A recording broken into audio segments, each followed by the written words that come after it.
ইংরেজিতে একটা কথা আছে, নেচার অফ রিভেঞ্জ। কিন্তু প্রকৃতি কখনো প্রতিহিংসা পরায়ণ হয় কি? তাহলে নেচার অফ রিভেঞ্জ কথাটা কেন বলি?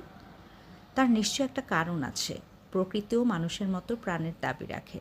সহনশীলতা বোধের মাত্রা তারও তো আছে। তাই সময়ের তাগিদে কখনো কখনো প্রতিশোধ পরায়ণ তাকেও হতে হয়। কি দেয়নি প্রকৃতি আমাদের? আলো, বাতাস, নদী, পাহাড়, ঝর্ণা, ফুল, প্রজাপতি, মেঘ, এমনকি গহীন অরণ্য।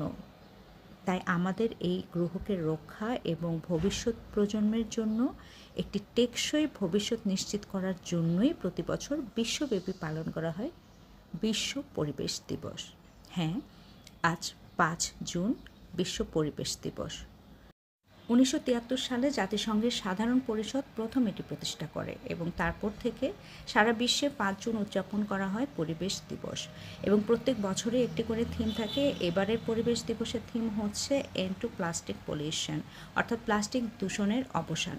এর লক্ষ্য হলো প্লাস্টিক দূষণের বিশ্বব্যাপী সংকট মোকাবেলা করা এবং প্লাস্টিক ব্যবহার কমাতে আন্তর্জাতিক প্রচেষ্টাকে উৎসাহিত করা। এবং এই দিনে বিশ্বব্যাপী বিভিন্ন অনুষ্ঠান এবং কার্যক্রম সংঘটিত হয়। বৃক্ষরোপণ অভিযান, পরিষ্কার পরিচ্ছন্নতা অভিযান, পরিবেশ বান্ধব উদ্যোগ এবং পরিবেশগত সমস্যা সম্পর্কে সচেতনতা বৃদ্ধির জন্য শিক্ষামূলক কর্মসূচি। আসুন পরিবেশের উপর ইতিবাচক প্রভাব ফেলতে আমরাও মনোযোগী হই এবং বেশি করে গাছ লাগাই।